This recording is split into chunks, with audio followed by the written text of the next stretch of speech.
నీ వాక్యము మమ్మల్ని బ్రతికించేది, నీ వాక్యము మా మనస్సులకు నెమ్మదినిచ్చేది. వాక్యానికి సిద్ధపడుతూ ఉండగా వినగలిగే చెవులు మాకు ఇచ్చి, గ్రహించగలిగే మనస్సులు మాకు దయచేసి, వాక్యాన్ని విని విడిచిపెట్టు వారి ఉండక వాక్య ప్రకారముగా బ్రతుకు భాగ్యము మాకు దయచేయమని, నా నోట నీ మాటలు ఉంచి నీ వాక్కులతో నాతో, మాతో, మా అందరితో మాట్లాడమని మా ప్రభును మా రక్షకుడైన యేసుక్రీస్తు నామంలో అడిగి వేడుకొంచున్నాము తండ్రి. గతించిన వారంలో నీ ధనమా నీ గుణమా అనే అంశాన్ని ఆలోచన చేసాం. రెండో భాగంలోకి మనం వెళ్తూ ఉన్నాం. గతించిన వారంలో మాట్లాడిన మాటలు, ధనమును నమ్ముకున్నవాడు పాడైపోవును అనే మాట చెప్తూ, ధనాన్ని నమ్ముకున్న ఒక వ్యక్తి, రోషం కలిగిన దైవజనుడు ఎలీషా దగ్గర ఉన్న వ్యక్తి గెహజీ, ధనము వలన జబ్బు తెచ్చిందని, డబ్బు వలన దేవుని ఉగ్రతకు గురైపోయాడనే ఆలోచన కలిగిన వారమే ఈ గెహజీ కోసం ఆలోచన చేసాం.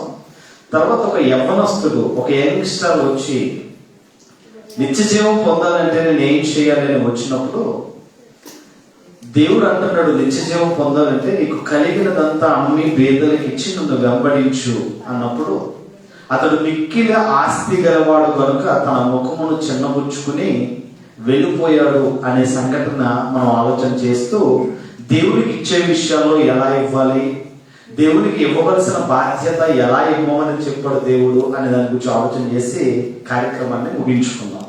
రెండో భాగంలోకి మనం వెళ్తూ ఉన్నాం. మార్కు సువార్త 14వ అధ్యాయంలోకి మనం వెళ్ళగలిగితే, మార్కు సువార్త 14వ అధ్యాయము, మార్కు సువార్త 14వ అధ్యాయము 17 నుంచి 21 వచనాలు నేను చదువుతాను. జాగ్రత్తగా మీ మనసులో మీరు చదువుకోండి.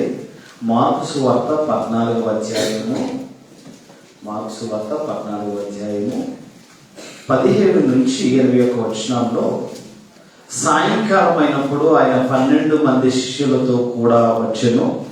వారు కూర్చుండి భోజనము చేయించుండగా యేసు, మీలో ఒకడు అనగా నాతో భుజించుచున్నవాడు నన్ను అప్పగించునని నిశ్చయముగా మీతో చెప్పుచున్నానని వానితో చెప్పగా, వారు దుఃఖపడి నేనా అని ఒకరి తర్వాత ఒకడు ఆయనను అడగసాగిరి. అందుకు ఆయన 12 మందిలో ఒకడే అనగా నాతో కూడా పాత్రలో చెయ్యి ఉంచువాడే, నిజముగా మనిషి కుమారుడు ఆయన గూర్చి వ్రాయబడినట్లు పోవుచున్నాడు. అయితే ఎవరి చేత ఆ మనుషుడు అప్పగింపబడునో ఆ మనుషుడికి శ్రమ, ఆ మనుషుడు పుట్టకుండిన ఎడల వానికి మేలనెను. జాగ్రత్తగా ఆలోచన చేస్తే ఇక్కడ యేసుక్రీస్తు తండ్రి చిత్తాన్ని నెరవేర్చి శిలువ మరణానికి సిద్ధపడుతున్న సమయంలో, ఆ ముందటి రాత్రి ప్రభు బల్ల లేకపోతే ప్రభు భోజన పంక్తి ఏర్పాటు చేసిన సమయంలో అక్కడ శిష్యులందరితో ఉన్నప్పుడు ఆయన రొట్టె, ప్రభు యొక్క పరిశుద్ధమైన ప్రభు బల్ల, ఆయన చేసే శిలువ త్యాగానికి సాదృశ్యమైన బల్లను సిద్ధపరిచినప్పుడు ఆ రొట్టెలో ఆ ద్రాక్ష రసాన్ని తీసుకునే ముంచే చేతుల్లో ఒకడు ఉన్నాడు. ఆ ఉన్నవాడే ఒకడు అప్పగించేవాడై ఉన్నాడు. వాడే గురువును అమ్మిన శిష్యుడు. ఒకసారి చెప్పండి, గురువును అమ్మిన. గురుదక్షిణం ఏమిచ్చాడు అంటే, గురువుని ఏం చేశాడు? 30 వెండి నాణాలకి అమ్మడానికి సిద్ధపడిన వ్యక్తి. ఇక్కడ అంటున్నాడు, ఒకడు నన్నున్నాడు, మీలోనున్నవాడు, మీలో ఒకడు అనగా నాతో భుజించుచున్న వారిలో ఒకడు నన్ను అప్పగించునని నిశ్చయముగా మీతో చెప్పుచున్నాను. 27వ వచనం గురించి జాగ్రత్తగా ఆలోచన చేయగలిగితే, నిజముగా మనిషి కుమారుడు ఆయన గురించి వ్రాయబడినట్లే పోవచ్చున్నాడు. అయితే ఎవరి చేత మనిషి కుమారుడు అప్పగింపబడునో ఆ మనుషునికి శ్రమ, ఆ మనుషుడు పుట్టకుండిన ఎడల వానికి మేలనెను. ఎందుకు వాడు పుట్టకుండా ఉండడమే మంచిది అని ఎందుకు అంటున్నాడు ఇక్కడ? అప్పగించేవాడికి శ్రమ అంటున్నాడేంటి? అప్పగించేవాడు డబ్బులకి అప్పగిస్తూ ఉన్నాడు, 30 వెండి నాణాలకి అప్పగిస్తూ ఉన్నాడు. ఈరోజు మనుషులు ఎక్కడ దెబ్బైపోతున్నారో, ఎక్కడ మనుషులు దేవునికి దూరం అవుతున్నారంటే, దేవునికి కుటుంబ వ్యవస్థకు, విలువలకు దూరం అవడానికి గల కారణం ఒకటే, డబ్బు. ఏంటిది? డబ్బు. నీ ధనమా నీ గుణమా. ధనానికి గుణానికి చాలా తేడా ఉందండి. ధనానికి గుణానికి చాలా తేడా ఉంది. ధనవంతుడు ఎప్పుడు కూడా తన ధనాన్ని బట్టి అతిశయపడుతూ ఉంటాడు, గర్వపడుతూ ఉంటాడు. ధనవంతుడిగా ఉన్నవాడు వాడు ధనాన్ని బట్టి అతిశయపడుతూ ఉంటాడు. ఇక్కడ ధనమా గుణమా అనే దాని గురించి ఆలోచన చేయగలిగితే యేసుక్రీస్తుతో ఉన్నవాడే, యేసుక్రీస్తులో చాలా గొప్పగా మసులుకున్నవాడే కానీ యేసుక్రీస్తును అప్పగించడానికి సిద్ధపడుతున్నవాడే మనకు కనిపిస్తూ ఉంది. మిమ్మల్ని అందరూ ఒక క్వశ్చన్ అడగాలనుకుంటున్నాను. యేసుక్రీస్తు దగ్గర ఎంతమంది శిష్యులు ఉండేవారు? 12 మంది శిష్యులు. 12 మంది శిష్యుల్లో ఎక్కువగా చదువుకున్న వ్యక్తి ఎవరు? లోక వైద్యుడు, లోక శిష్యుడు కాదు. 12 మంది శిష్యుల్లో ఎక్కువగా చదువుకున్న వ్యక్తి ఎవరు? ఎవరండి? ఇస్కరియోతు యోధా గారండి.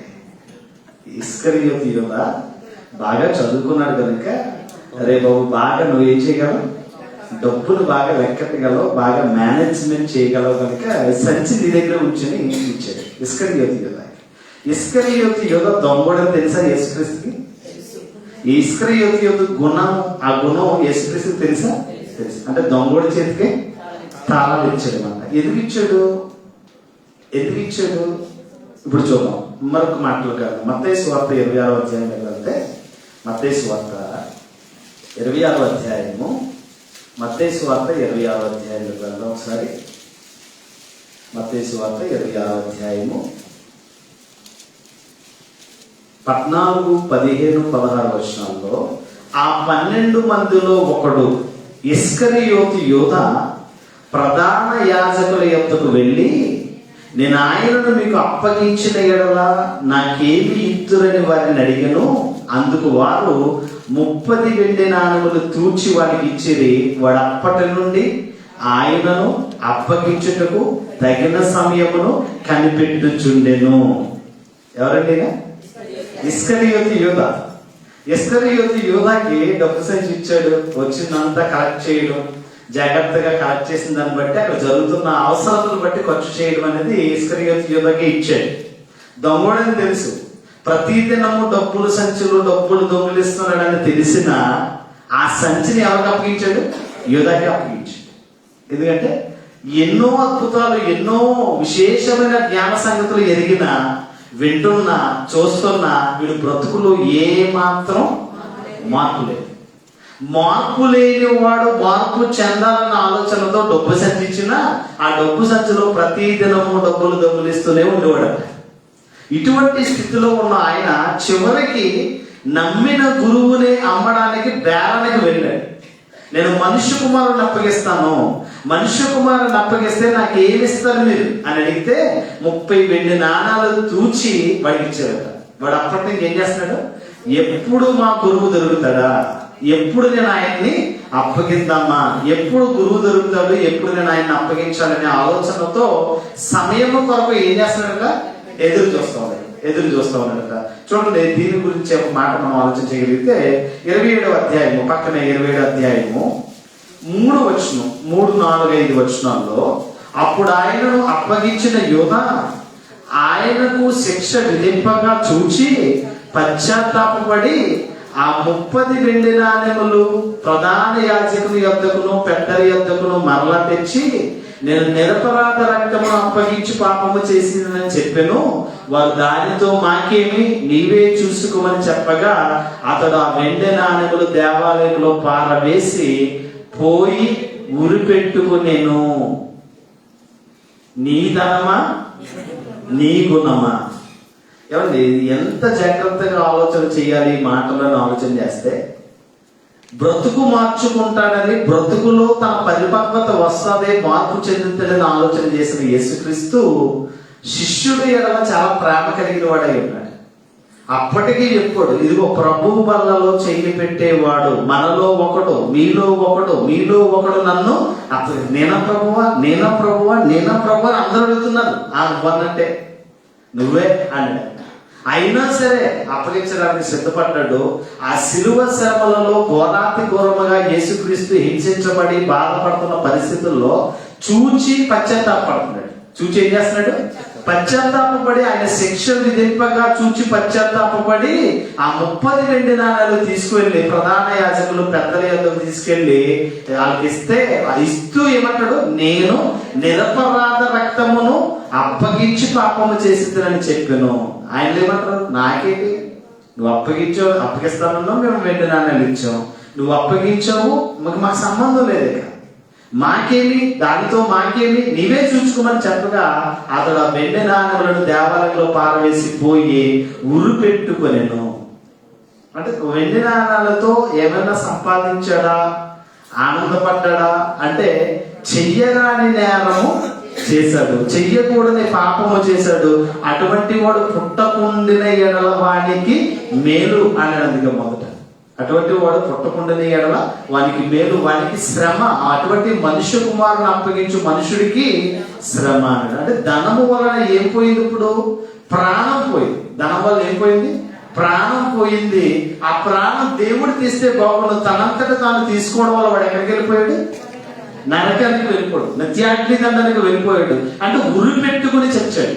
ఎలా చచ్చిపోయాడు అంటే డబ్బు వలన, ధనము వలన వాడికి ఏమొచ్చింది? నష్టం. గ్యాసి కుష్ఠరోగం వచ్చింది. వాడికి కాదు, వాడి తరతరాల సంతతంతటికి. వానికి కాదు, వాడి తరతరాల సంతతంతటికి ధనము ధనము ధనము ధనం. ఈరోజు చాలా మందికి డబ్బు పిచ్చి పట్టుకుందండి. చాలా మందికి డబ్బు పిచ్చి పట్టుకుంది. ఉన్నదాంతో తృప్తి చెందడం లేదు. ఇంకా ఇంకా ఇంకా ఇంకా నెంబర్స్ మారిపోవాలి, బ్యాంక్ బ్యాలెన్స్ పెరిగిపోవాలి. ఏం చేస్తాం? నాకు పెళ్ళైన కొత్తలో మా చిన్నత్త గారి ఇంటికి వెళ్ళాను. బాగా వేసకాలం. చిన్నత్త గారి ఇంటికి వెళ్తే ఐస్ క్రీమ్లు అమ్ముతారు కదా, ఆడు పిల్లలు చూడగానే బాగా కృషి చేస్తూ ఉంటాడు. దేన్ని అంటే హారన్ ఉంటుంది, ఒక హారన్ కృషి చేస్తూ ఉంటాడు. నానమ్మ నాకు ఐస్ క్రీమ్ కావాలని వచ్చింది. నేను అప్పుడే వెళ్ళాను, బండి ఎట్టి కాలు కొట్టుకోవడం, నీళ్ళు ఇచ్చారు, చక్కగా కాలు కొట్టుకోవడం, వెళ్ళి కూర్చున్నాను. ఐస్ క్రీమ్ బండి వెళ్తుంటే నాకు ఐస్ క్రీమ్ కావాలి. ఇప్పుడే కదా తిన్నాం అని అన్నీ నన్ను చూడడం ప్రారంభించింది. ఏమనుకుందో తెలియదు. టంకు పెట్టి నిండా డబ్బులు ఉన్నాయి, నెత్తిరేసి పోతావేంటే అని అడిగింది. ఎవరు? 5 సంవత్సరాలు ఉంటాయి అప్పుడు. 5 సంవత్సరాల పిల్లలు టంకు పెట్టి నిండా డబ్బులు ఉన్నాయి, నెత్తిరేసి పోతావేంటే అని అడిగింది. అంటే నేను ఎందుకు ఈ విషయం చెప్తానంటే, ఈరోజు ఉన్నదానితో తృప్తి చెందడం అనేది మనుషుల్లో లేదు. ఇంకా కావాలి. ఇక్కడ ధనాన్ని సంపాదించుకోవడం అనేది క్రైస్తవులకు చాలా ప్రమాదకరంగానే ఉంది. ఎందుకంటే ఒక యవనస్తుడి గురించి మనం ఆలోచన చేస్తాం. యవనస్తుడు ఏమన్నాడు? నిత్య జీవానికి వారసున్న వాళ్ళంటే నేను ఏం చేయాలి? చాలా బాగా వచ్చాడు. యేసుక్రీస్తు వెళ్తుంటే పరుగులు వెళ్ళాడు, సద్బోధకుడు మోకాళ్ళు ఉన్నాడు. నిత్య జీవం పొందాలంటే నేను ఏం చేయాలని అడిగాడు. వెరీ గుడ్, చాలా ఆనందపడ్డాడు. నిత్య జీవం పొందాలంటే మోషే ధర్మశాస్త్ర ప్రకారంగా ఆ నిర్గమకాండంలో 20వ అధ్యాయంలో ఉన్న ఆజ్ఞల ప్రకారంగా నేను చిన్ననాటి నుంచి ఇవన్నీ చేస్తూనే ఉన్నాను. అబ్బా, నువ్వు చిన్ననాటి నుండి ఇవి చేస్తే నిన్ను నేను ప్రేమిస్తున్నాను కనుక నీకు ఒకటి కొదువుగా ఉంది, నీకు కలిగినదంతా అమ్మేసి పేదలకు ఇచ్చేసి అప్పుడు నన్ను వెంబడించావు. మిక్కిలి ఆస్తిపరుడు కనుక ముఖమును చిన్నపుచ్చుకుని ఏమైపడట? వెనక్కి తిరిగాడట. ఎందుకు ఈ మాట చెప్తుంటే, ధనమును గురించి యేసయ్య చెప్పిన మాట, ఇదిగో ధనము, విస్తారమైన ధనము కలిగిన వాడు పరలోక రాజ్యం వెళ్ళడం అసాధ్యం. ఒంటి సూర్యగజ్యంలో దూరడమైన సులభము గాని ధనవంతుడు పరలోక రాజ్యం వెళ్ళడం చాలా కష్టం. మరి ధనవంతులుగా ఉండి దేవుల్లో ఉండి ధనవంతులు అయ్యేవారి పరిస్థితి ఏంటి? ఇది పెద్ద ఆలోచనాత్మకంగా చేయవలసిన పని. ఏమంటే ఈ బిల్డింగ్ అంతా మందండి, ఇదంతా మందే. దేవుడు మమ్మల్ని ఆశీర్వదించేసింది. గాడ్ బ్లెస్డ్ హోమ్ అని పెడతా ఉంటారు. ఏంటంటే దేవుడు దీవించిన గృహం అని పెడతారు. మంచిదే. నిన్ను దేవుడు అడుగుతున్నాడు, ధనవంతుడిగా ఉండడు పరలోక రాజ్యం వెళ్ళడానికి కూడా కష్టం అవుతుంది. ధనవంతుడిగా ఉండడం పరలోక రాజ్యానికి వెళ్ళడం కష్టం. అంటే ఉన్నదానితో తృప్తి చెందు. ఇక్కడ కాదు నువ్వు ధనం కూర్చుకోవాల్సింది, ఎక్కడ? అక్కడ. పరలోక రాజ్యంలో ధనం ఎలా కూర్చుకోగలవు? దేవుని పని కొరకు నువ్వు ఇస్తే, దేవుని పనిలోనూ ఖర్చు పెడితే నీ ధనము పరలోకములో దాచిపడుతుంది. ఇక్కడ ఖర్చు చేసిన ప్రతి రూపాయి, ఇక్కడ ఖర్చు పెట్టిన ప్రతి రూపాయి కూడా పరలోకంలో దాచిపడుతుంది. పరలోకంలో అంటాడు, నీ ధనము నమ్ము పేదరికి ఇచ్చే, అప్పుడు నీ ధనము పరలోకంలో కూర్చుకుంటావు, అప్పుడు నన్ను నీవు వెంబడించు అన్నాడు. అంటే జాగ్రత్తగా ఆలోచన చేస్తే ధనమును నమ్ముకున్నవాడు పాడైపోతాడా అంటే పాడైపోతాడు. ఎలాగా? ఇస్కరియోతు యూదా యేసును 30 వెండి నాణాలకి అమ్మాడు. 30 వెండి నాణాలతో ఏదైనా అనుభవించాడా? ఏదైనా కొన్నాడా? ఏదైనా హ్యాపీగా ఉన్నాడా అంటే ఏమీ లేదు. పట్టుకెళ్ళిన దాన్ని మళ్ళా ప్రధాన యాజకులు పెద్దల దగ్గర పెట్టేశాడు, వెళ్ళిపోయాడు, ఊరు పెట్టుకుని చచ్చాడు. ఊరు పెట్టుకున్న చావగా నడిమి పగిలి పేగులు బయటకు వచ్చేసాడు. కుక్క చావు తెచ్చాడు అన్నాడు, ఏ సందేహం లేదు. అంటే ఇక్కడ ఎందుకు చెప్తారంటే ఆ డబ్బులు రక్తంతో నిండిన డబ్బులని ఏం చేశారట? ఒక పొలాన్ని కొని ఆ పొలంలో శ్మశాన వాటికి చేస్తారట. ఎందుకు ఈ మాట చెప్తానంటే ధనము జీవించడానికి కావాలి కానీ సంపాదనే జీవించడం కాదు. మరొకసారి చెప్తాను, సంపాదన జీవించడానికి కానీ జీవించడమే సంపాదన కాకూడదు. సంపాదన దేనికి? జీవించడం. నీకు కావలసినవన్నీ సంపాదించుకోవడానికి, నువ్వు జీవించడానికి నీకు కావాల్సింది సమకూర్చుకోవడానికే. జీవించడమే సంపాదన కాకూడదు. ఇది చాలా ప్రమాదకరమైన పరిస్థితి. ఎందుకని ఆలోచన చేస్తే యేసుక్రీస్తును ఒక ముద్దుతో యేసుక్రీస్తును అప్పగించేసాడు. ఒక ముద్దుతో. ఒకసారి మనం చదువు బైబిల్ మార్కు సువార్త 14వ అధ్యాయంలోకి వెళ్తే, మార్కు సువార్త 14వ అధ్యాయము 44వ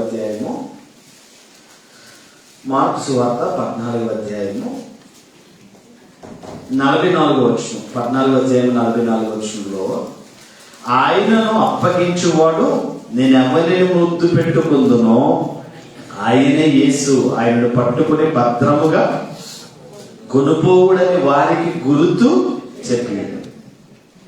ముద్దు తెచ్చింది, ముద్దు మరణాన్ని అప్పగించింది. ముద్దు ఏం చేసింది? ముద్దు మరణానికి అప్పగించేసింది. ఎవరి లోకరక్షకుడైన యేసుక్రీస్తు. ఎందుకు ఈ మాట చెప్తానంటే క్రైస్తవ జీవితాల్లో ధనము అనేది నీ అవసరానికి మించి ఉంటే నీకు ప్రమాదం. ఈరోజు స్లైడ్స్ వేసి చక్కగా చూపెడదామని అనుకున్నాను, కానీ ఈరోజు నాకు అవకాశం లేదు, ల్యాప్టాప్ లేకపోవడం వల్ల ఈరోజు చూపించలేకపోయాను. ధనము గురించి జాగ్రత్తగా ఆలోచన చేయగలిగితే, డబ్బును చూసి దగ్గరకు వచ్చే బంధువులు చాలా ఎక్కువగా ఉంటారండి. దేన్ని చూసి? డబ్బును చూసి దగ్గరకు వచ్చే బంధువులు, అందము ఆస్తులు చూసి వచ్చే ప్రేమ, అవసరాల కోసం వచ్చే స్నేహం, మిగిల్చేది ఎప్పటికీ కూడా ఒంటరితనమే. మరొకసారి చెప్తాను, డబ్బును చూసి దగ్గరకు వచ్చే బంధువులు చాలా మంది ఉంటారు కదా. డబ్బును బట్టి మా ఊడే, మా అక్క, మా బావ, ఇలా వరుసలు భలే కలుపుకుని వచ్చేస్తూ ఉంటారు. అందాన్ని ఆస్తులను చూసి వచ్చే ప్రేమ, అవసరాల కోసం వచ్చే స్నేహం, మిగిల్చేది చివరికి ఎప్పటికీ కూడా మిగిల్చేది ఏంటంట? ఒంటరితనమేనట. రెండవది చెప్తాను, డబ్బు ఉన్న వారికి నిద్రపోనివ్వదట. డబ్బు ఉన్నవారిని నిద్రపోనివ్వదట, లేని వారిని బ్రతకనివ్వదట. డబ్బు అనేది ఏం లేదట? డబ్బు ఉన్నవారిని నిద్రపోనివ్వదు, లేని వారిని బ్రతకనివ్వదు. లేనివాడు హ్యాపీగా ఉన్నాడంటే ఆయనకి లేకడు బాధపడుతూ ఉంటాడు. ఉన్నోడు కూడా హ్యాపీగా ఉన్నాడంటే ఉన్నదాని వల్ల వాడికి ఏం పట్టదు? ఎందుకు నిద్ర పట్టదంటే ఏదో కూడా వచ్చి నువ్వు చేస్తాడో, ఎవడొచ్చి నన్ను దోచిపోతాడో, ఎవడొచ్చి నన్ను చంపేస్తాడో, ఏ సిబిఐలో ఎవరో వచ్చి రైడ్ చేస్తారేమో, ఇన్కమ్ ట్యాక్స్ రైడ్ చేస్తారేమో, వాళ్ళు ఏం చేస్తారు?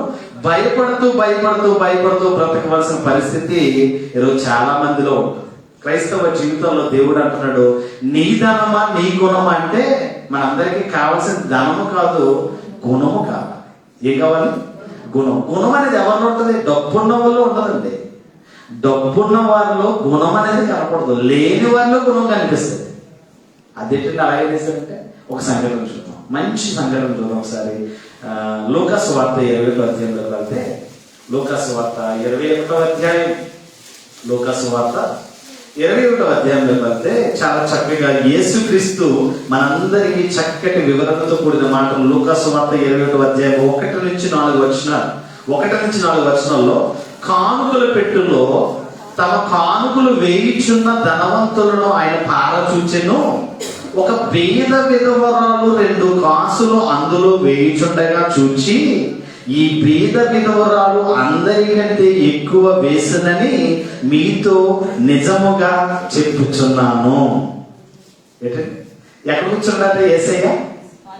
కానుకలు పెట్టి దగ్గర కూర్చుంటారు. కానుకల దగ్గర పెట్టి దగ్గర కూర్చుంటే అక్కడ కానుకలు చాలా మంది వేస్తా ఉన్నారు. వేస్తున్న ధనవంతులను ఆయన పార చూచెను.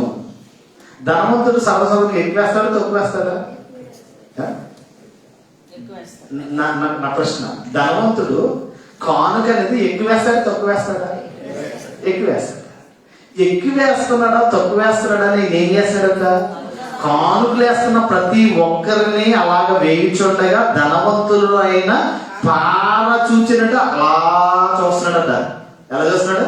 అలా చూస్తున్నాడట. ఎంత వేస్తున్నాడు అలా చూస్తుంటే ఒక విధవరాలు, ఒక బీద విధవరాలు, ఒక పేద విధవరాలు 2 కాసులు అందులో వేయించుండగా ఆ బీద విధవరాలు అందరికంటే ఎక్కువ వేస్తున్నది మీతో నిశ్చయముగా చెప్తున్నాను. ఇక్కడ జాగ్రత్తగా ఆలోచన చేస్తే ఉన్నవాడు వేస్తాడు, లేనివాడు కూడా వేస్తాడు. ఉన్నవాడికి లేనివాడికి తేడా ఏంటో చెప్తాడు. ఉన్నవాడికి లేనివాడికి తేడా ఏంటో చెప్తాను. ఏమంటే బెస్ట్ ఎగ్జాంపుల్ చెప్తాను. ఒక పెళ్లి జరుగుతుంది అనుకోండి, ఒక పెళ్లి ఇన్విటేషన్ వచ్చింది అనుకోండి. వాడు డబ్బున్నవాడు అనుకోండి. డబ్బున్నవాడికి ఆ డబ్బున్నవాడి స్థితిని బట్టి మనం ఏం చేస్తాం? కట్నం అంటాం కదా, కట్టేతలు అంటాం కదా. ఏం చేస్తారండి? రాస్తామండి, బలంగా రాస్తా ఉంటాం. వీడికి 10,000, 20,000 అలా వేస్తాం. ఒక పేదవాడి ఇన్విటేషన్ వచ్చింది అనుకో. రెండోది, పేదవాడి ఇన్విటేషన్ వచ్చింది అనుకో. అక్కడికి వెళ్ళి ఏం వేస్తాం మనం? అక్కడికి వెళ్ళి ఎంత వేస్తాం మనం? చెప్పండి ఎంత? అమ్మ ఎప్పుడైనా వేయగా చెప్పండి. ఒక 500, ఒక 500, ఒక 200. ఇప్పుడు కట్టేతల బుక్లు అంటే కనబడలేదు కానీ అప్పుడు ఏ పెళ్లి వచ్చినా ఇన్విటేషన్ రాగానే ఆ పేరు చూసుకుని వీడి 100 రూపాయలు వేయడా 116 వేద్దాం, వీడు 200 వేయడా మనం 250 వేద్దాం, వీడు 500 వేయడా మనం 600 వేద్దాం. అంతే జరిగేది అదే భవిష్యత్తులో. ఇప్పుడు జాగ్రత్తగా ఆలోచన చేస్తే ఈ కట్టేతల బుక్ అనేది ఎలా ఉంటుంది? పెద్దోడికైతే మనం భారీగా వేస్తాం, లేనుడికైతే తక్కువ వేస్తాం. అంతేనా? అంతే. ఇప్పుడు డబ్బు ఎవరి కోసం? ధనవంతుడికి ఎక్కువ వేసాము, పేదోడికి తక్కువ. ఎవరికి డబ్బు అవసరం? పేదోడికి వేస్తాం మనం. అది ఎక్కడెత్తలేడు, అది 1000 రూపాయలు ఏమంటాడు? 1000 రూపాయలు మళ్ళీ చాలా ఇబ్బందులు పడతాడు. ఆడికి 100 రూపాయలు. అంటే మానవ నైజంలో ప్రాక్టికల్ గా ఆలోచన చేస్తే పేదవాడికి మనం ఇవ్వడానికి మనం ఇస్తాం, కానీ పేదవాడు పెద్దవాడికి ఇవ్వడానికి వాడికి స్తోమత నుంచి కూడా ఇస్తాడు. అదే జరిగింది ఇక్కడ. అదే జరిగింది. ఒక బీద విధవరాలు వచ్చింది, కాన్సెప్ట్ కానుక వేసింది. ధనవంతులు వచ్చాడు, ధనవంతులు వేయడం చూశాడు. కానీ యేసయ్య అంటున్నాడు, ఇదిగో ఇక్కడ ఉన్న వారు అందరికంటే ఈ బీద విధవరాలే ఎక్కువ వేసింది. అప్పుడు వారందరూ ఆయన తమకు కలిగిన సమృద్ధి నుండి కానుకలు వేసేది, కానీ ఈమె లేమిలో తమకు కలిగిన జీవనమంతయు వేసిందని వారితో చెప్తున్నాడు. అంటే గుణము అనేది ముఖ్యం క్రైస్తవ జీవితాల్లో. ఈ రోజు కాకపోతే రేపైనా సంపాదించుకుంటాం. ఎందుకంటే సంపాదించడానికి సామర్థ్యాన్ని ఇచ్చేది ఎవరు? దేవుడు. సంపాదించడానికి సామర్థ్యాన్ని ఇచ్చేది ఎవరు? ఇప్పుడు చాలా మంది అతిశయపడిపోతూ ఉంటారు. అబ్బో నాకు అంత ఉద్యోగం, పెద్ద జీతం, నాకు పెద్ద ఇది అది ఇది. అసలు నీకు ఆ తెలివిని ఇచ్చింది ఎవరయ్యా? నీకు ఆ జ్ఞానాన్ని ఇచ్చింది ఎవరు? ఆ ఉద్యోగాన్ని ఇచ్చింది ఎవరు? మరి దేవుడికి నువ్వేమిచ్చావు? అర్థమవుతుందా? దేవుడికి ఇచ్చే విషయాల్లో కలిగినది ఇవ్వడం కాదు, కలిగిన సమస్తాన్ని ఇవ్వడం. అంటే గుణాన్ని గురించి చెప్తున్నాడు ఇక్కడ. ఒక బీద విధవరాలు కానుక ఇచ్చిందంటే ఆ కానుక ఇచ్చే విషయాల్లో రేపటిని గూర్చి ఆలోచన చేయలేదు. వేసిన వాళ్ళందరూ కూడా డబ్బున్న వాళ్ళే, రేపటిని గూర్చి ఆలోచన చేసే వాళ్ళే. కానీ వేసిన విధానంలో మనం చూస్తే ఇదిగో మీ అందరికంటే ఈ బీద విధవరాలు ఎక్కువ వేసింది అనడానికి కారణం 4వ చెప్తాడు. వారందరూ తమకు కలిగిన సమృద్ధిలో నుండి కానుకలు వేసేది, కానీ ఈమె తమ లేమిలో తమకు కలిగిన జీవనమంతయు వేసినని వారితో చెప్పెను. కలిగిన జీవనమంతా దేవుడికి ఇచ్చే విషయాల్లో ఎక్కడ ఆలోచన చేయకూడదు. అది మనం చెప్పాను, కుడి చేతితో చేసింది నువ్వెందిచ్చావు ఇచ్చేటప్పుడు అడగకూడదు, ఇచ్చిన వాళ్ళు అడగకూడదు. రెండో చెప్తాను, ఇచ్చినప్పుడు ఇచ్చేది నీకు తప్ప దేవుడికి తప్ప ఎవరికి తెలియకూడదు.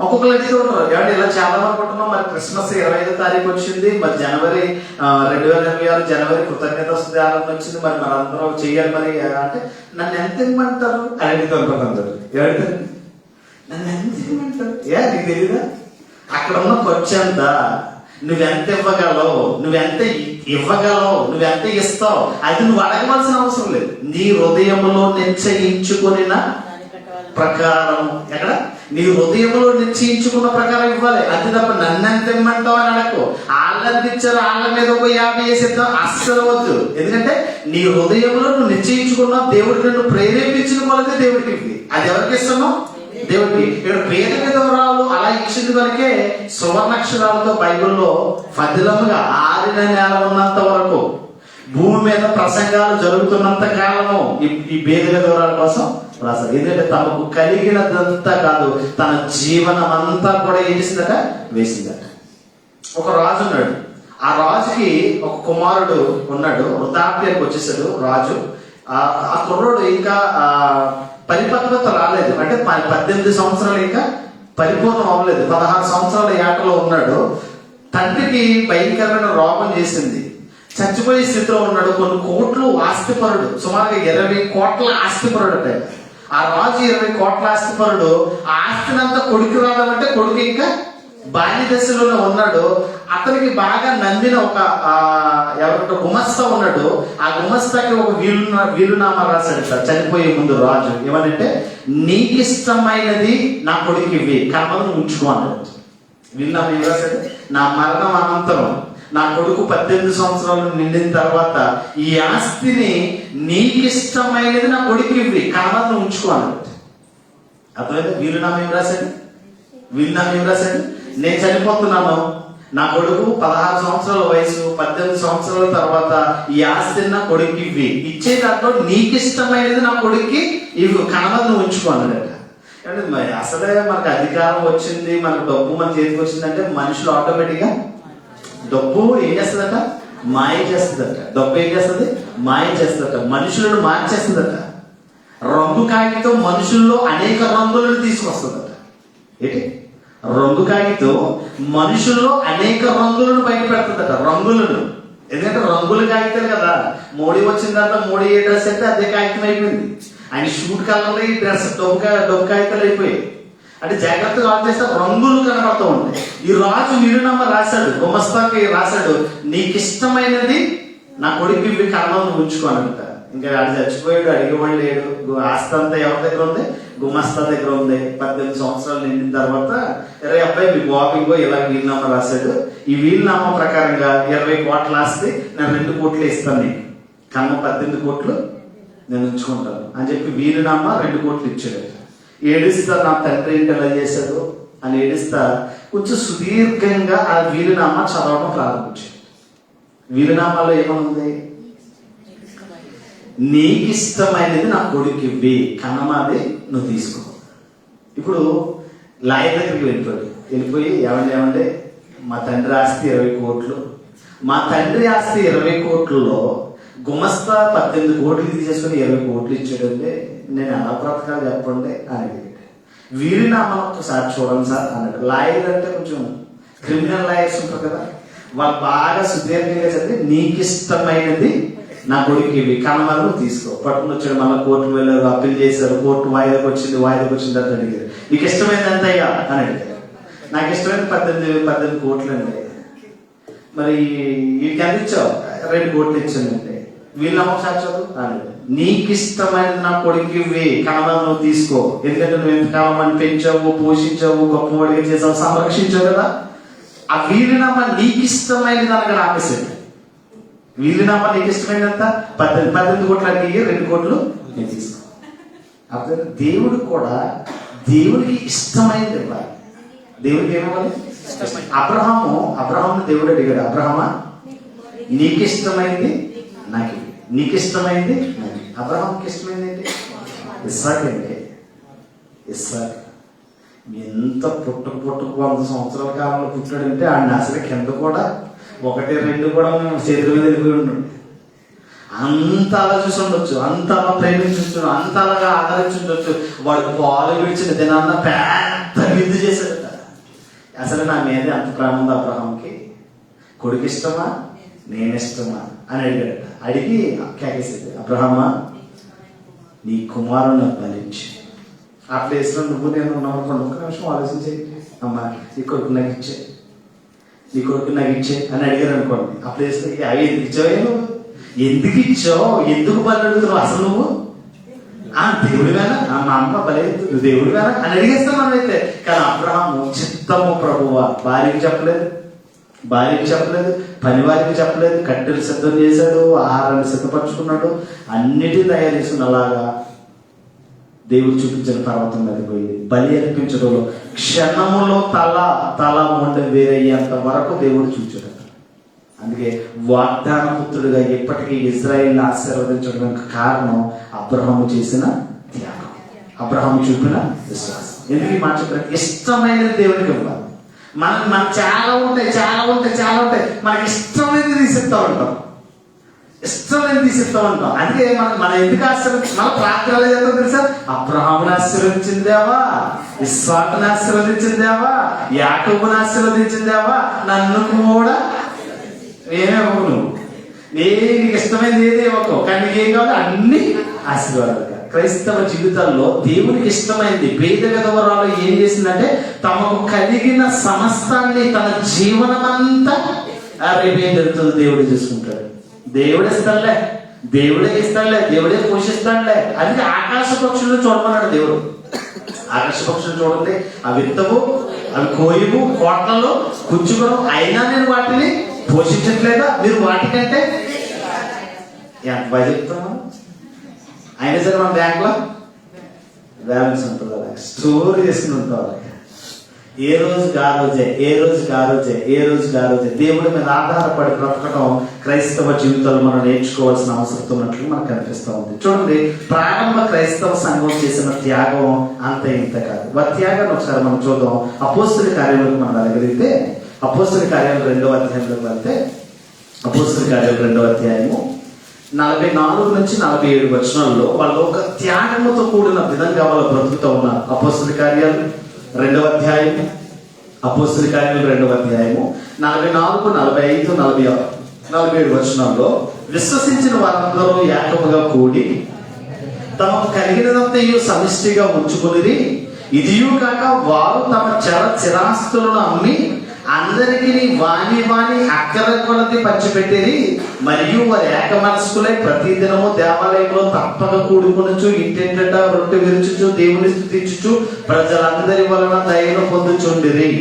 ఆనందముతో నిష్కపటమైన హృదయముతో ఆహారము పుచ్చుకొనుచుండిరి. మరియు ప్రభు రక్షణ పొందుచున్న వారిని అనుదినము వారితో చేర్చుచుండెను. ఇక్కడ జాగ్రత్తగా ప్రారంభ క్రైస్తవ సంఘం, ఈ సంఘమును కూలిన సంఘముగా ఉంటే ఏ సంఘములో ఏ గొడవ ఉండదు, ఏ సంఘములో ఏ వ్యత్యాసము ఉండదు, ఏ సంఘములో తారతమ్యం అనేది ఉండదు. కొన్ని సంఘాలు ఉన్నాయి, క్రెడిట్ కార్డు ఉండాలి, పెద్ద జీతం అయి ఉండాలి, డబ్బున్న వారికి ఈ చర్చిలో మీకు మెంబర్షిప్ వస్తుంది అనే సంఘాలు కూడా ఉన్నాయి. కొన్ని సంఘాల్లో డబ్బున్న వాడికే ఆహ్వానం, డబ్బున్న వాడితోటే దైవజనులు మాట్లాడతారు, డబ్బున్న వాళ్ళకే ఈ సంఘం ఆహ్వానం అంటారు. ఈ టైప్ కాదు. ప్రారంభ క్రైస్తవ సంఘంలో పేదవాడని లేదు, డబ్బులు అందరూ తమకు కలిగిన సమస్తాన్ని అమ్మి వాని అక్కర కొలది అందరూ కూడా సమిష్టిగా పంచిపెట్టుకొని వారు ఏక మనస్కులై సమిష్టిగా ఉండి వారి చిరాస్తులు నమ్మి వాని అక్కర కొలది పంచిపెట్టి వారందరూ ఏక మనస్కులై ఉన్నారట. ప్రారంభ క్రైస్తవ సంఘం వాని అక్కర కొలది ఏం చేశారట, పంచిపెట్టారు. ఈరోజు సేవకుడు మన ఒకసారి ఒక ఫేస్బుక్ లో పెట్టాడు, సేవకుడు ఇల్లేమో 3 అంతస్తుల బిల్డింగ్, పెద్ద కారు ఉంది. విశ్వాసి ఇల్లేమో పూర్వపేటలోనే ఉంది. సేవకుడు ఈ ఊరికి వచ్చేటప్పుడు సైకిల్ మీద వచ్చేట, ఆ తర్వాత 3 అంతస్తుల బిల్డింగు, ఇంటి ఎదురుకుండా పెద్ద కారు. విశ్వాసి మాత్రం అదే ఇల్లు, అదే పూర్వపేట, అదే జీవితం. ఏంటి పరిస్థితి? ఈరోజు దశంభాగాలని మీదడిపోయి మన మీద చాలా మంది మాట్లాడుతున్నారంటే కారణం ఏంటంటే వాని అక్కర కొలది సమిష్టిగా పంచిపెట్టే ధోరణ లేదు. సంఘములో ఏక మనసు, ఏకాత్మ, ఏకైక్యత అనేది కానీ ప్రారంభ క్రైస్తవ సంఘం వాణి అక్కర కొలది తమ చిరాస్తులను అమ్మి పంచిపెట్టరు. మరియు వారి ఏక మనస్కులై ప్రతిదినము దేవాలయంలో కూడుకొనుచు రొట్టె విరుచుచు దేవుని స్తుతించుచు ప్రజలందరి వలన దయ పొందిన వారై ఆనందముతో నిష్కపటమైన హృదయముతో ఆహారము పుచ్చుకొనుచుండేది. ఇది ఈనాటి సంఘాల్లో కాదు. ఈనాటి సంఘంలో ఎవరికైనా నేను అదే చెప్తున్నాను, ఎవరికైనా బాగోలేదు అంటే మన పిల్లలకి నిజంగా హ్యాట్సప్ చేయాలి. నిజంగా ఉన్నపాటునే వాళ్ళు వెళ్ళడం, ఉన్నపాటునే వాళ్ళ అవసరతలు నిలబడడం, ఉన్నపాటునే వాళ్ళు మేము ఉన్నామనే భరోసా ఇవ్వడం, ఇది ప్రేమ, దేవుని ప్రేమకు నిదర్శనమై ఉంది. ఎవరైనా సరే, అది ఎవరైనా సరే, ఏ స్థితిలో ఉన్నా మనందరము క్రీస్తుకి రక్తములో కడగబడిన వారిగా దేవునికి పిల్లలుగా ఉన్నాం, మనందరము ఒక్కటే అనే భావన ఈరోజు ఆ సంఘానికి ఉంది, ఈ సంఘానికి కూడా కావాలి. ఏక మనసు, ఏక మనసులో ఉన్నట్లుగా మనం చూస్తూ ఉన్నాం. ఇక్కడ జాగ్రత్తగా ఆలోచన చేస్తే ఎంతమంది దేవుడికి దశభాగం చేస్తున్నారు? దేవుడికి దశభాగం ఎంతమంది చేస్తున్నారు? ఎలా చేసేది పాస్టర్ గారు అనుకుంటున్నారు కదా, ఎంతమంది చెప్తున్నారు? దశమ భాగం ఎవరిదండి? దేవుడికి ఇస్తున్నారు. ఎంతమంది ఇస్తున్నారు? దేవుని సొమ్ము దేవునికి ఇవ్వాలి. ఎందుకు దేవునికి ఇవ్వాలి అది కూడా చెప్తాను. దేవునికి ఎందుకు ఇవ్వాలంటే సంఘములో పరిశుద్ధుల పరిచర్య కొరకు. దేవుని సొమ్ము దేవునికి ఇవ్వడం యొక్క కారణం ఏంటంటే పరిశుద్ధుల పరిచర్య కొరకు, సేవకులుగా సేవ నిస్వార్థంగా చేస్తున్న వారి కొరకు. సంఘములో పేదలు ఉంటారు, సంఘములో కొంచెం అనారోగ్య పరిస్థితుల్లో ఉంటారు, సంఘములో కొంతమంది ఆహారం లేని పరిస్థితుల్లో ఉంటారు. వాళ్ళందరి కొరకు సంఘానికి కావలసిన ఈవులు ఖచ్చితంగా అందరూ కూడా ఇవ్వాలి. దేవుడు ఇప్పుడు ఇన్కమ్ ట్యాక్స్ కడుతున్నారు లేదా, బంగారం కొంటున్నారు కదా, కొనేమంటారు. ఈ మధ్య పెరుగుతున్నారు కానీ కొనేది చాలా మంది. బంగారం కొన్నప్పుడు ఏమడుగుతారు సార్? ఇవ్వకపోతే దేవుడికి ఎలా తీసుకోవాలో కూడా తెలుసు. దేవుడికి నువ్వు ఇవ్వకపోతే నీకు ఎలాగ నీ దగ్గర నుంచి తీసుకోవాలో దేవుడికి తెలుసు, ఎలాగ తీసుకోవాలో దేవుడికి తెలుసు. కనుక దేవుడికి ఇవ్వవలసిన దేవుడికి ఇవ్వండి. దేవుడి సొమ్ము అంటే దేవుడికి ఇవ్వాలి, అంతే, తప్పనే కాదు, ఆ నియమం అది. ఏదంటే దేవుడి పరిచర్య జరుగుతుందంటే పరిశుద్ధుల పరిచర్య, పరిశుద్ధుల అవసరతల కొరకు వాడబడాలన్నా, సంఘములో బలహీనులను సంరక్షించాలన్నా ఖచ్చితంగా దేవుడికి ఇవ్వవలసిన దేవుడికి ఇవ్వాలి. అపోస్తులు అడగలేదు ఇక్కడ ఈ అధ్యాయంలో, రేపు ఈ చరాస్తులు అమ్మి పట్టుకొచ్చిన పాదాల దగ్గర పెట్టండి అని అడిగారు అపోస్తులు? అడగలేదు. వాళ్ళంతట వాళ్ళే తమకు కలిగినదంతా అమ్మరు, అపోస్తుల పాదాల దగ్గర తీసుకొచ్చి వాణి అక్కర కొలది ప్రతి ఒక్కరికి ఏం చేశారట? సమిష్టిగా, మళ్ళా పెద్దోడు డబ్బు ఉన్నవాడు డబ్బు లేనివాడు తేడా లేదు, అసలు సమిష్టిగా ఏం చేశారట? పంచిపెట్టారట. ఇలా పంచిపెడుతున్నప్పుడు భార్య భర్తలు ఇద్దరికి కొంచెం చాలా ఉద్రేకం వచ్చేసింది. మనం కూడా ఇచ్చేదండి, ఏమంటే మనం కూడా ఇచ్చేదని అనుకున్నారు. వెరీ గుడ్ అనుకుని 5వ అధ్యాయంలోకి వెళ్ళేటప్పటికి 5వ అధ్యాయంలో అననీయ సప్ఫీరా అనే వాళ్ళు కనిపిస్తూ ఉంటారు. 5వ అధ్యాయంలోకి వెళ్తే ఏమన్నా అందరూ ఇచ్చేద్దాం మనం కూడా ఇచ్చేదామండి. ఎంతమంది మాట భార్య సపోర్ట్ చేసిందంటే భర్త ఏమంటాడ రైట్ అంటాడు, అంతే. ఇంకా అంటే ఏమంటాడు? ఓకే ప్రొసీడ్, ఓకే అంటాడు. ఇక్కడ అన్నయ్య సర్కార్ దగ్గరికి వచ్చి అంటుంది, మనం ఇచ్చేదండి, ఇచ్చేదాం అంటే ఇచ్చారు. పొలం అమ్మేశారు. పొలం అమ్మిన తర్వాత కొంత డబ్బులు ఏం చేసుకున్నారట? మళ్ళా కొంత దాచుకుని, మళ్ళీ సరిపోదేమో, మళ్ళీ మనకు అవసరమేమో అని అనుకుని దాచుకుని పట్టుకొచ్చి పేతురు గారి దగ్గర వేసేసారు. పేతురు గారు అడుగుతున్నాడు, అన్నయ్య ఇంతకే నీ పొలమును అమ్మితివా? ఇంతకే అమ్మితివి. ఏమంటాడు? లేదండి ఆ పేతురు గారు, కొంత మేము దాచుకున్నాం, మా అవసరాలకు కావాలి కదా, కొంత దాచుకున్నామండి, కనమంది మీకు ఇచ్చామండి అంటే బతి పట్టలేదు. ఎంతకే అమ్మితిని అన్నాడు. అంటే వెంటనే ప్రాణం విడిచి చచ్చిపోయాడు. చచ్చిపోయిన తర్వాత కొంతసేపటికి ఎవరు వచ్చారు? అమ్మగారు వచ్చారు. ఎవరంటే పేరు? సత్యం వచ్చింది. ఏమంటే మా పేతురు గారు, పాస్టర్ గారు, పేతురు గారు మరి మా ఆయన వచ్చాడు, మా ఆయన ఇంకా రాలేదు, భోజనం వచ్చేది అది వచ్చేసింది. వస్తే అమ్మ నీ పొలాన్ని ఎంతకే అమ్మవా? ఎంతకే అమ్మితిని అంటే ఇవి కూడా, ఇదిగో మీ ఆయన్ని కప్పెట్లో నువ్వు వాకెట్లోనే ఉన్నారు, వెళ్ళి నువ్వు కూడా వెళ్ళన్నాడు. ఆవిడ కూడా అననీయ ఈ మాటలు వినిచుండగా ప్రాణము విడువగా వినిన వారందరికీ మిగుల భయము కలిగేను. అప్పుడు పడుచువారు లేచి వారిని బట్టతో చుట్టి మోసుకుని పాతిపెట్టి. ఇప్పుడు పరిశుద్ధాత్మ దేవునితో అబద్ధమాడినందుకు అననీయ సఫీరా ఏమైపోయారు? చచ్చిపోయారు. అంటే దేవుడికి ఇచ్చే విషయాల్లో మీకు ఇవ్వమన్నది నిజమే ఇచ్చేయండి, ఇవ్వకపోతే చస్తారని నేను చెప్పను. కానీ అననీయ సఫీరాలను మీ బెస్ట్ ఎగ్జాంపుల్గా పెడతాను అంతే. నేను రుబాబ్ చేయను, ఎందుకంటే నా పని చేసుకుంటా పోతాను అంతే. ఎత్తే నీవు ఆశీర్వదించబడతావు, ఇవ్వకపోతే నువ్వు నష్టపోతావు, నాకేంటి. ఇక్కడ అననీయ సఫీరా విషయాల్లో పరిశుద్ధాత్మ దేవుడిని ఏం చేశారు? మోసం చేయాలనుకున్నారు. మోసం చేయాలన్న ఆలోచన కలగానే దేవుని ఉగ్రత అననీయ సఫీరా మీదకి వచ్చింది. ధనము వలన, దాచిన ధనము వలన ప్రాణమే, దాచిన ధనము వలన ఏమైపోయింది? ప్రాణమే పోయింది. కాబట్టి ధనవంతులుగా ఉండడం అనేది చాలా చాలా ప్రమాదకరం. ఎందుకు ఇలా అంటారు పాస్టర్ గారు అంటే, యాకోబు రాసిన పత్రిక 5వ అధ్యాయము 1-2 వచనాలు. యాకోబు రాసిన పత్రిక 5వ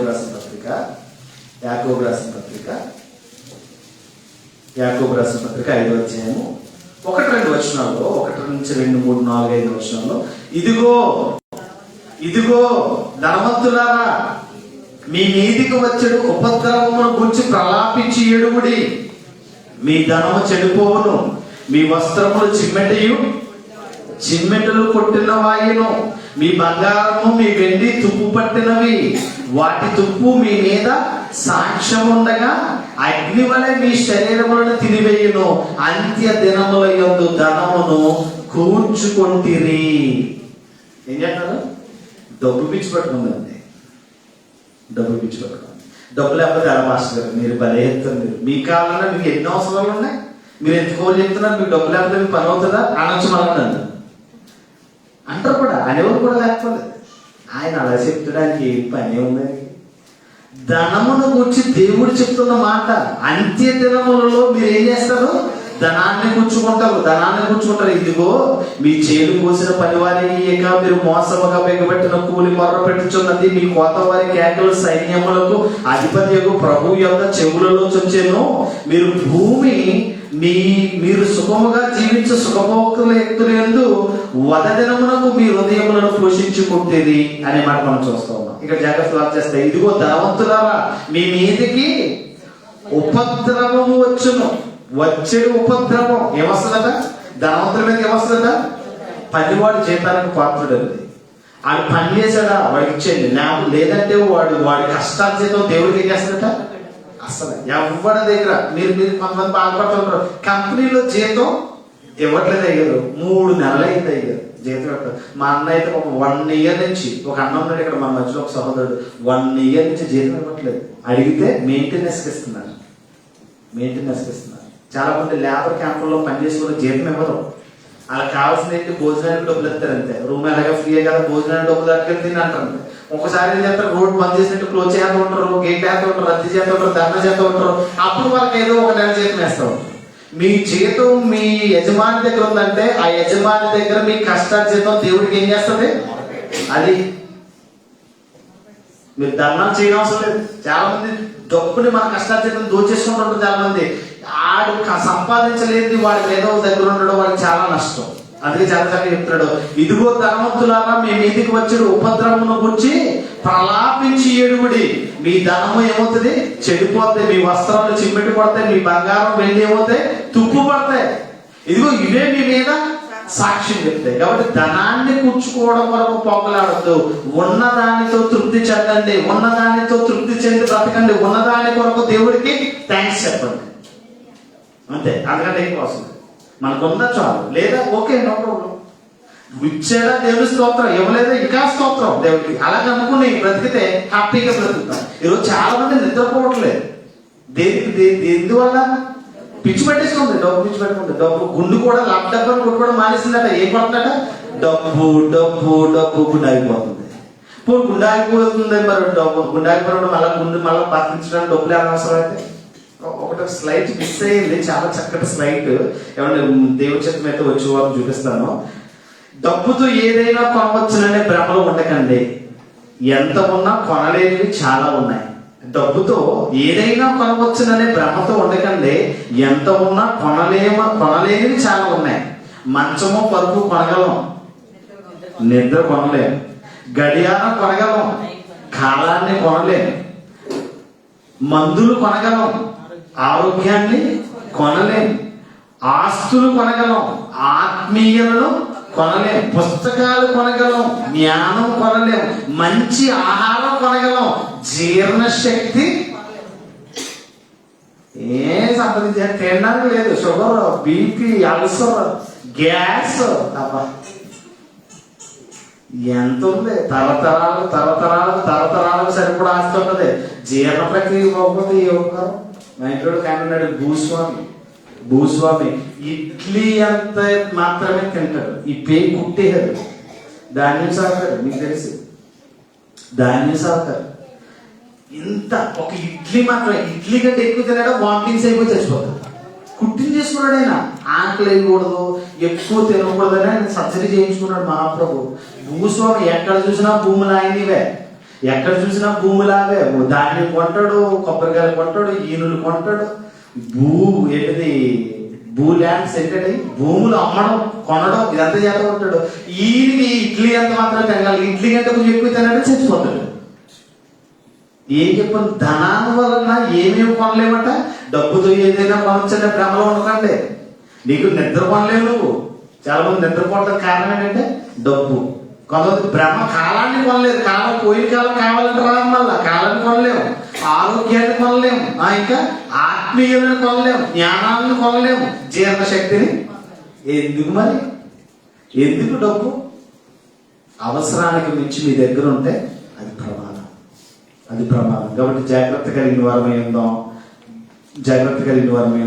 ధనం కాదు, గుణము కలిగిన వారమై బ్రతుకుదాం. అట్టి కృపటి ధన్యత దేవుడు సదాకాలం మనకు దయచేయను కాక.